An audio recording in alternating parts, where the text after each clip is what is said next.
you can see, my setup is already done.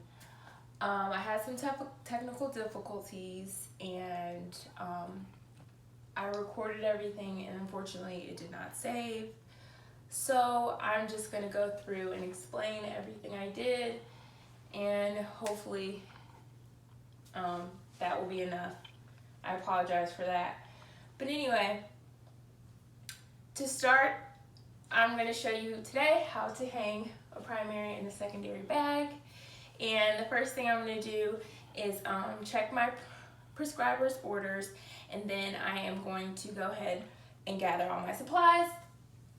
So my supplies are going to be my primary bag, my primary tubing, I've got my secondary bag, my secondary tubing, and then I've got a saline flush, gloves, and an alcohol pad. So while I'm doing this, I'm going to make sure to adhere to my policy and procedures towards infection control, and I'm going to go ahead and do my 6 rights. So I'm going to make sure this is the right patient, the right dose, the right drug, the right type, the right route. I'm also going to look at the expiration date and make sure I document. So after I do all that and wash my hands, I'm ready to go speak to my patient. So hi, my name is Maya. I'm going to be your student nurse today. Before we get started, do you have any kind of allergies? Okay, and can I verify your name and your date of birth?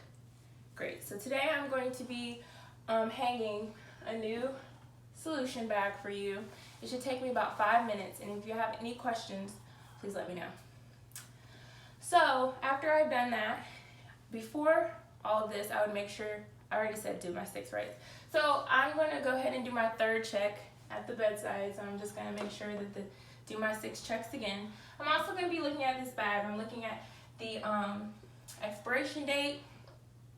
I'm looking if there's any kind of particulates in the solution, if it's cloudy or anything like that, and it's not. So I'm going to go ahead and label my primary bag with just writing my name, the infusion rate, and then I'm going to go ahead and the time the infusion started and the time it ended. Before I've done all this, I would make sure to calculate my drip rate, and I did that before, and I got 50 drops per minute. So now that I've gone ahead and checked my bag, I'm going to go ahead and open my tubing. And the first thing I'm going to do with my tubing is I'm going to clamp it. So, because we don't want to mess everywhere. So I'm going to clamp my tubing, I'm going to take it out, and then I'm going to go ahead and get my bag out. And if my bag did have any kind of glass bottle or anything like that, I would make sure I would get an alcohol wipe and just wipe that down.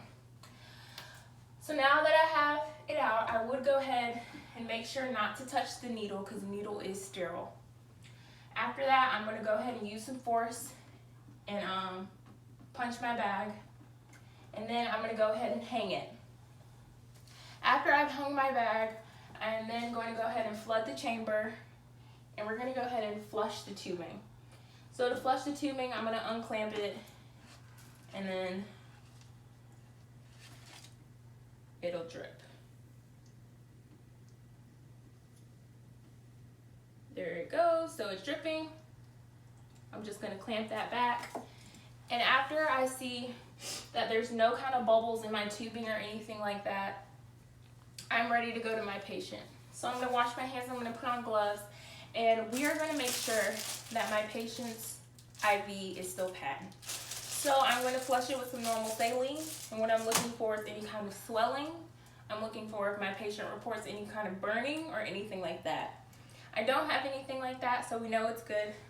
So we're going to go ahead and attach it. We're going to go ahead and get my IV tubing and attach it to the IV pump.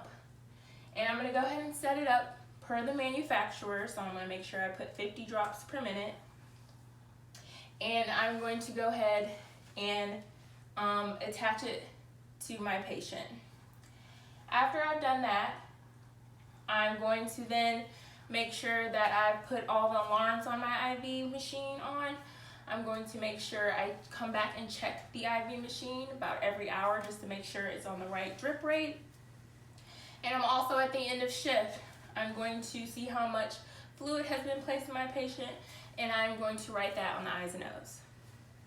So I've done my primary bag. Now for the secondary bag. I'm going to once again do my 6 medication writes. So after I do that, I'm just going to look at my actual bag.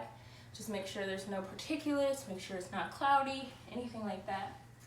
And it's not, so I'm going to go ahead and label it like I did my last bag. After I've done that, I'm going to go ahead and get out my primary tubing, and we're going to go ahead and spike it. So I'm going to take the top off.